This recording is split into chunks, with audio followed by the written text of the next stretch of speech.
العالمين والصلاة والسلام على أشرف الأنبياء والمرسلين وعلى آله وأصحابه أجمعين وعلى من تبعهم بإحسان إلى يوم الدين. اللهم علمنا ما ينفعنا وانفعنا بما علمتنا وزدنا علما. أعوذ بالله من الشيطان الرجيم. بسم الله الرحمن الرحيم. لا أقسم بهذا البلد وأنت حل بهذا البلد. انشاءاللہ آج ہماری تفسیر ہوگی سورۃ البلد. بلد کا معنی کیا ہے؟ مکہ مکرمہ. مکے کو کیا بولتے ہیں؟ بلد بولتے ہیں. جیسا ہم کو معلوم ہے کہ مکہ کا ایک اور نام بلد. سب سے پہلی جو آیت ہے لا اقسم بہذا البلد، اللہ تعالیٰ قسم کھاتے ہیں کس کا؟ مکہ مکرمہ کا. اللہ تعالیٰ مکے کی قسم کھاتے ہیں. پھر اللہ تعالیٰ فرماتے ہیں کہ وَأَنْتَ حِلٌّ بِهَذَا الْبَلَدِ. یہاں آیت نمبر 2 میں جو بات بتائی گئی ہے کہ یہ جو کعبۃ اللہ ہے نا، اس کے اطراف لڑائی جھگڑا قتل جائز نہیں ہے، کسی کے لیے جائز نہیں ہے. اللہ نے ہمارے نبی کے لیے صرف 1 گھنٹے کے لیے جائز قرار دیا، صرف 1 گھنٹے کے لیے بس. اے نبی 1 گھنٹے کے لیے تمہارے لیے جائز ہے، مکے کے اطراف جو کافر ہیں، جو آپ پر ظلم کرتے تھے، آپ ان کو قتل کر سکتے ہیں. جیسا کہ ابن خطل تھا، جب مکہ فتح ہوا آپ سب مکے میں آ گئے. ابن خطل جو ہمارے نبی کو ستاتا تھا، تکلیف دیتا تھا، گالیاں دیتا تھا، وہ کعبہ کے غلاف جا کے پکڑ لیا اور کہا کہ یہاں کوئی قتل نہیں کر سکتا، محمد بھی مجھے قتل نہیں کر سکتا. اللہ نے کہا کہ وَأَنْتَ حِلٌّ بِهَذَا الْبَلَدِ، محمد تمہارے لیے جائز ہے، تم جو ہے نا صرف 1 گھنٹہ جو ہے نا کعبۃ اللہ کے اطراف جو کافر ہیں، جو اسلام نہیں لائے، تم ان کو قتل کر سکتے ہیں. آپ صلی اللہ علیہ وسلم نے حکم دیتے ہی جا کر ایک صحابی ابن خطل کو جو کعبہ پکڑا ہوا ہے وہیں قتل کر دیتے ہیں. یعنی کہ صرف ہمارے نبی کے لیے حلال تھا 1 گھنٹہ وہ کعبہ کے پاس جو ہے نا کافر کو قتل کر سکتے ہیں. وہ والد آدم علیہ السلام، اللہ آدم علیہ السلام کی قسم کھاتے ہیں وما ولد، ان کی جو بھی اولاد ہیں، یعنی کہ ہم تمام لوگوں کی. آدم علیہ السلام کی بھی اللہ قسم کھاتے ہیں، ان کی جو اولاد ہیں تمام کی اللہ تعالیٰ قسم کھاتے ہیں. یعنی کہ اللہ تعالیٰ سب سے پہلے کعبے کی قسم کھاتے ہیں، پھر آدم علیہ السلام ان کی اولاد کی قسم کھاتے ہیں. جب اللہ تعالیٰ قسم کھاتے ہیں کوئی امپورٹنٹ بات بتانا ہوتا ہے. کیا بات بتاتی ہیں اللہ تعالیٰ؟ لَقَدْ خَلَقْنَا الْإِنسَانَ فِي كَبَدٍ. انسان کی زندگی پوری کی پوری تکلیف ہے. ماں کے پیٹ میں بچہ ہوتا ہے تو ماں کو تکلیف ہوتی ہے، جب بچہ باہر آتا ہے تو تب بھی ماں کو تکلیف ہوتی ہے.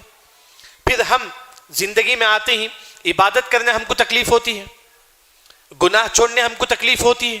ہماری پوری زندگی تکلیف ہے، ہم کو پوری زندگی میں کبد، پوری زندگی ہماری تکلیف ہے. روح قبض ہوتے وقت انسان کو تکلیف ہوتی ہے، پھر قبر میں انسان کو تکلیف ہوتی ہے، پھر حشر کے میدان میں انسان کو تکلیف ہوتی ہے.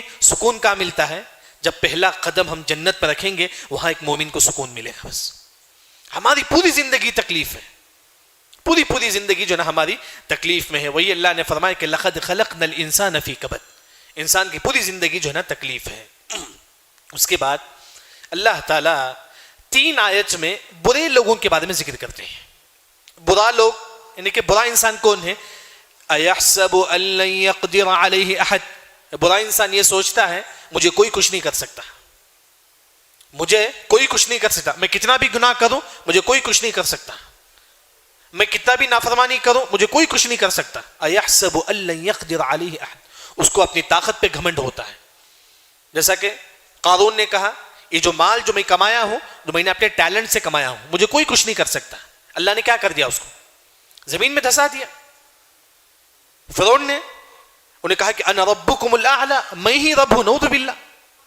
یعنی کہ انسان کبھی یہ نہ سوچے مجھے کوئی کچھ نہیں کر سکتا، کیونکہ دیکھنے والا کون ہے؟ اللہ تعالیٰ دیکھتا ہے. یہاں اصل ایک قصہ جو ہے نا جو مفسرین جو ذکر کرتے ہیں، ایک شخص تھا جس کا نام اسید.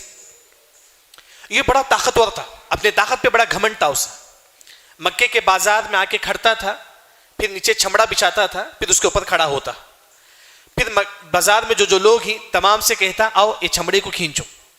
چاروں لوگ چھمڑے کو کھینچتے لیکن وہ وہاں سے نہیں ہٹتا تھا. اس کے اطراف چھمڑا نکلتا تھا لیکن وہ اپنی جگہ سے نہیں ہٹتا تھا. یعنی کتنی طاقتور تھا وہ. بولتا تھا کہ مجھے کوئی کچھ نہیں کر سکتا. ایسا کبھی مت بولو. کیونکہ اللہ کی پکڑ کبھی بھی آ سکتی ہے. جیسا کہ ہمارے لیے نصیحت ہے, ہم گناہ کرتے ہیں, ہم یہ سوچتے ہیں کہ کوئی ہم کو کچھ نہیں کرے گا, لیکن اللہ کی پکڑ جو ہے نا وہ املی لہم ان کیدی متین, رب کی جو پکڑ ہے بڑا سخت ہے. یہ برا انسان ہے. پھر برا انسان یقول اہلکت مالا لبدا, لاکھوں روپے فضول خرچی کرتا ہے شادی میں, آ کر اپنے دوستوں کو بولتا ہے میں نے لاکھوں روپے فضول خرچی کیا. اہلکت مالا لبدا, بہت سارا مال میں نے فضول خرچی کیا ہے. اپنے دوستوں میں آ کے بول کے بیٹھتا ہے. لاکھوں روپے گناہوں میں خرچ کرتا ہے, پھر اپنے دوستوں کے پاس آ کے بتاتا ہے میں نے لاکھوں روپے گناہوں میں خرچ کیا ہے. اہلکت مالا لبدا, اس طرح جو ہے نا پہلے ہی اسراف ہے, فضول خرچی ہے, پھر آ کے دوستوں میں بولتے ہوئے پھرنا میں نے 1 لاکھ روپے 10 لاکھ 50 لاکھ شادیوں میں خرچ کیا, فضول خرچی ہے. وہی اللہ نے فرمایا کہ یہ بھی کیا ہے, برا انسان ہے. پھر اس کے بعد اللہ تعالیٰ فرماتے ہیں جو برے انسان ہیں, جو برا کام کرتے ہیں, ایحسب ان لم یرہ احد, کیا تم کو یہ ڈر نہیں کہ اللہ تعالیٰ تم کو دیکھتا ہے؟ تم جو بھی کام کرتے ہو اللہ تعالیٰ دیکھتا ہے ہماری ہر بلکہ ہم جو سوچتے ہیں وہ بھی اللہ کو معلوم ہے. وَيَعْلَمُ مَا فِي الصُّدُورِ, ہم جو ہمارے سینے میں جو سوچ ہوتی ہے وہ بھی اللہ کو معلوم ہے. ہم سوچیں بھی اچھا سوچیں. وہی اللہ نے فرمایا کہ یہ گنہگاروں سمجھ جاؤ کہ اللہ تعالیٰ تمہاری ہر چیز کو اللہ تعالیٰ دیکھتا ہے. اس کے بعد اللہ تعالیٰ نعمتوں کا ذکر کرتے ہیں. الم نجعل لہ عینین, اللہ نے 2 آنکھیں دیا, یہ اللہ کی سب سے بڑی نعمت ہے. اگر ایک آنکھ ہوتا تو انسان کتنا عیب نظر آتا. یعنی کہ یہاں اللہ تعالیٰ کہتی کہ 2 آنکھ یہ بھی اللہ کی نعمت ہے. اگر ہمارے پاس پیسہ نہیں ہے, دولت نہیں ہے, کچھ بھی نہیں, اللہ کی نعمت تو ہے. صرف نعمت پیسہ نہیں ہے, صرف نعمت دولت نہیں ہے, نعمت یہ بھی ہے کہ اللہ نے 2 آنکھ دیا ہے, یہ بھی سب سے بڑی نعمت ہے. ولسان, اللہ نے زبان دیا ہے, یہ بھی اللہ کی نعمت ہے. اگر زبان نہیں ہوتا تو انسان بول نہیں پاتا, کھا نہیں پاتا انسان. وشفتین, اللہ نے 2 ہونٹ دیا, یہ بھی اللہ کی نعمت ہے. اگر ہونٹ نہ ہوتا تو انسان کوئی چیز نہیں کھا سکتا, کوئی چیز نہیں بول سکتا. یعنی کہ اللہ تعالیٰ فرماتی ہیں کہ اگر تمہارے پاس کچھ بھی نعمت نہیں ہے, یہ سوچو کہ اللہ نے تم کو 2 آنکھ دیا ہے, یہ اللہ کی نعمت ہے. اللہ نے 2 ہونٹ دیا ہے, یہ اللہ کی نعمت ہے. اللہ نے زبان دیا ہے, یہ اللہ کی نعمت ہے. کیوں اللہ تعالیٰ ذکر کرتے ہیں کہ اپنی نعمت کا اس کا صحیح استعمال کرو, اس آنکھ کا صحیح استعمال کرو, حرام چیز نہ دیکھو.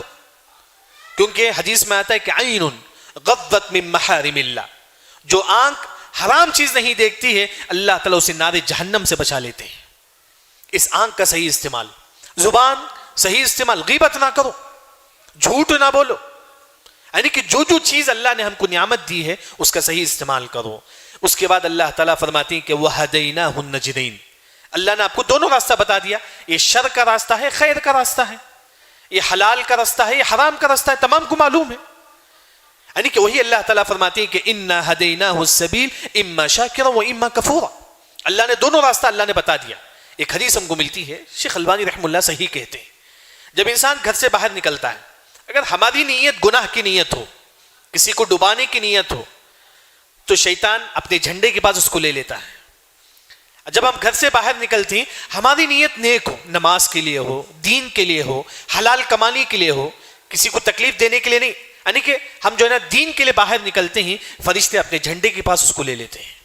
یعنی کہ اللہ نے دونوں راستہ ہم کو بتا دیا, یہ شر کا راستہ ہے, یہ خیر کا راستہ ہے. نجدین, اللہ نے فرمایا کہ وَهَدَيْنَاهُ النَّجْدَيْنِ, نجد اصل عربی زبان میں بولتی ہیں کہ اوپر کوئی چیز ہے اسے بولتی ہیں کہ نجد, اوپر کوئی چیز. اگر پہاڑ ہے اس کے اوپر والی چیز کو نجد بولتی ہیں. آپ کو اوپر چڑھنے کے لیے جو ہے نا تھوڑی تکلیف ہوتی ہے, اس طرح عبادت کرنے کے لیے بھی تکلیف ہوگی.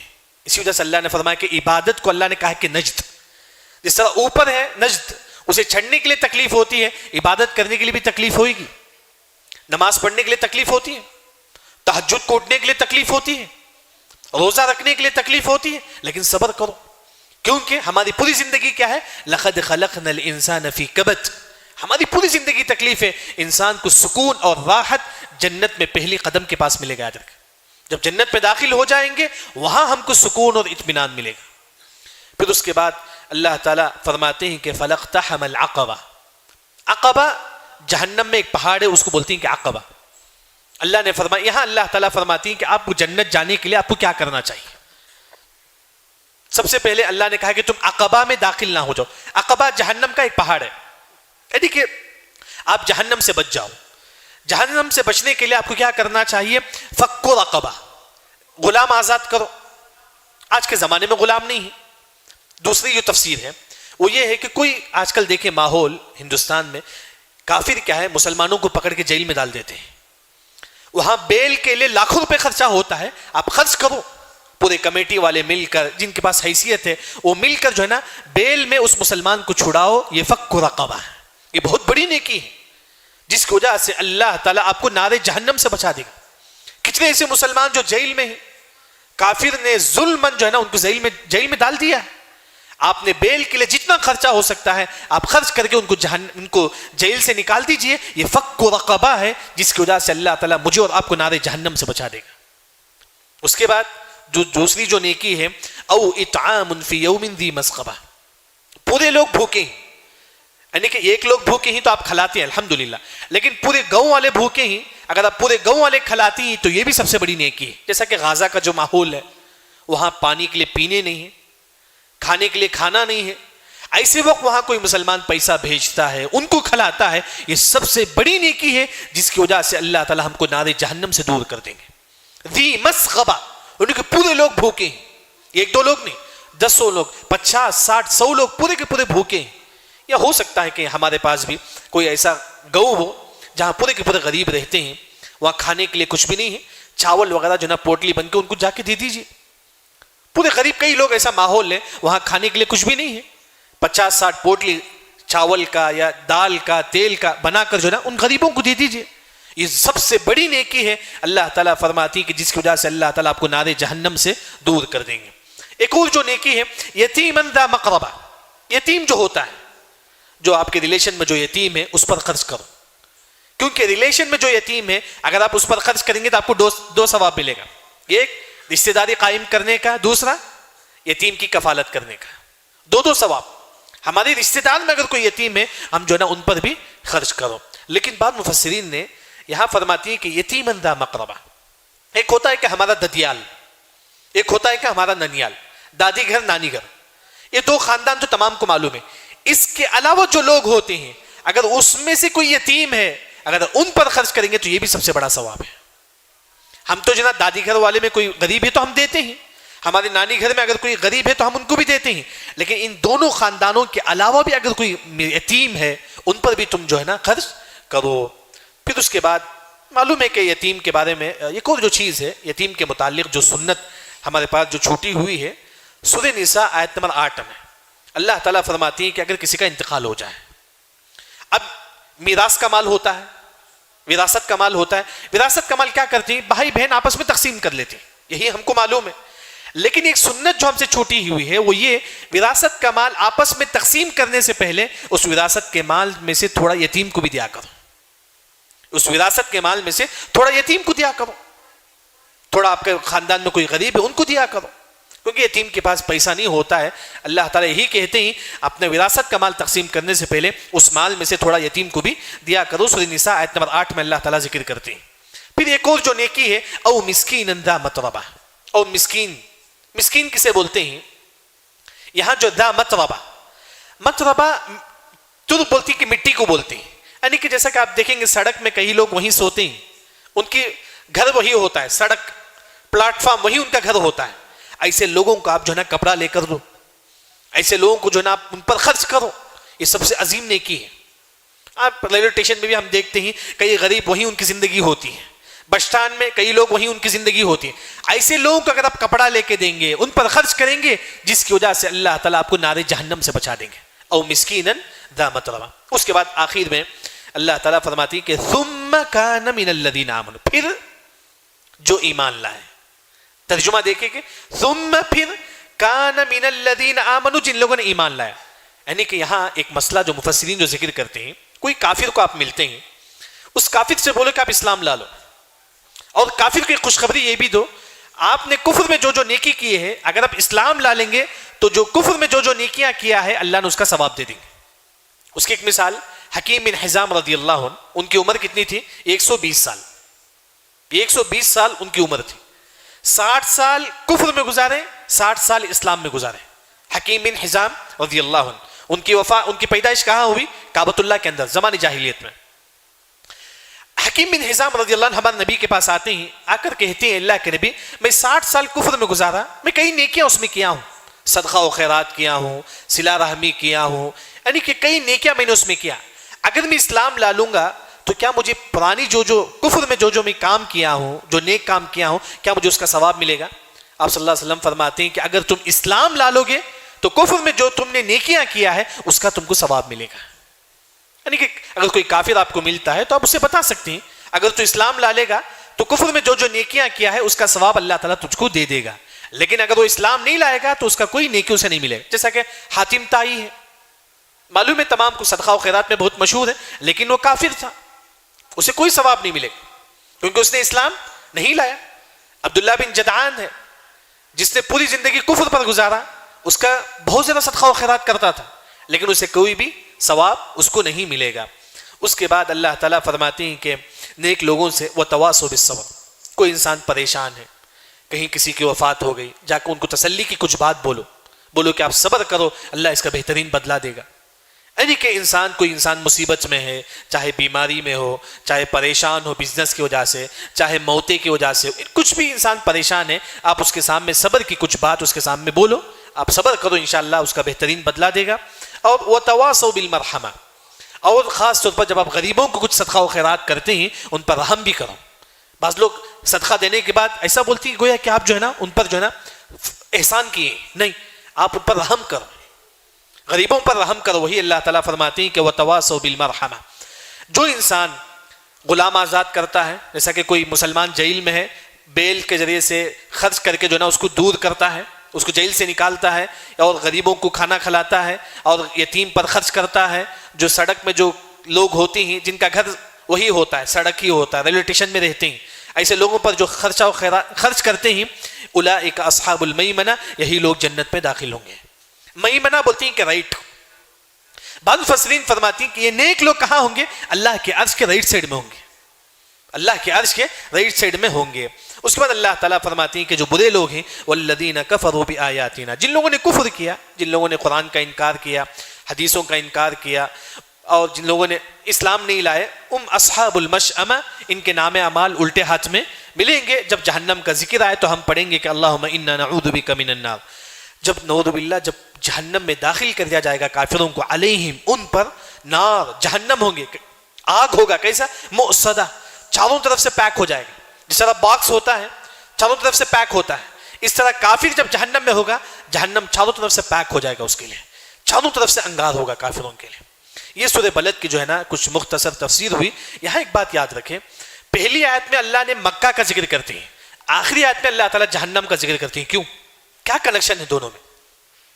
اسے بولتے ہیں کہ علم المناسبہ. تفسیر کا ایک علم ہے، علم المناسبہ. پہلی آیت میں مکے کا ذکر ہے، آخری آیت میں جہنم کا ذکر ہے. مفسرین نے فرمایا کہ اگر آپ مکے کو جائیں گے، عمرہ کریں گے، طواف کریں گے، اللہ تعالیٰ آپ کو کہاں سے بچائے گا؟ جہنم سے بچا دے گا. اللہ تعالیٰ آپ کو جہنم سے بچائے گا. اگر آپ عمرہ کریں گے، مکے جا کے طواف کریں گے، جس کی وجہ سے اللہ تعالیٰ آپ کو جو ہے نا جہنم سے بچائے گا. یہ کچھ مختصر تفسیر ہوئی سورہ بلد کی. اس صورت میں مختصر طور پر مکے کے اللہ تعالیٰ قسم کھاتے ہیں. اس کے بعد اللہ تعالیٰ یہ فرماتے ہیں کہ ہر انسان کو تکلیف ہوتی ہے. کوئی انسان بیمار ہے، کوئی انسان پریشان ہے، ہر انسان تکلیف میں ہوتا ہے. دنیا میں سکون کب ملے گا؟ جنت میں ملے گا. پھر دوسرا انسان کبھی یہ مت سوچو کہ مجھے کوئی کچھ نہیں کر سکتا، کیونکہ اللہ تعالیٰ ہم کو دیکھتا ہے. اور فضول خرچی سے بھی انسان بچنا چاہیے. پھر اللہ تعالیٰ نعمتوں کو یاد دلاتی ہیں. یہ 2 آنکھ بھی اللہ کی نعمت ہے، یہ ہونٹ بھی اللہ کی نعمت ہے، زبان بھی اللہ کی نعمت ہے. پھر اللہ تعالیٰ فرماتے ہیں ہم نے بتا دیا کہ یہ جائز راستہ ہے، ناجائز راستہ ہے، یہ حلال بزنس ہے، یہ حرام بزنس ہے، اب تمہارا اختیار کرنا ہے بس. اس کے بعد اللہ تعالیٰ فرماتی ہیں کہ جنت میں داخل ہونے کے لیے تم غلام آزاد کرو، غریبوں کو کھلاؤ، یتیم پر خرچ کرو، یہی لوگ جنت میں داخل ہوں گے. پھر اللہ تعالیٰ جہنمیوں کا ذکر کرتے ہیں. اللہ رب العزت سے دعا ہے کہ اللہ تعالیٰ ہم تمام کو صحیح دین سمجھ کر عمل کرنے کی توفیق عطا فرما. سبحانک اللہم و بحمدک، اشہد ان لا الہ الا انت، استغفرک و اتوب الیک.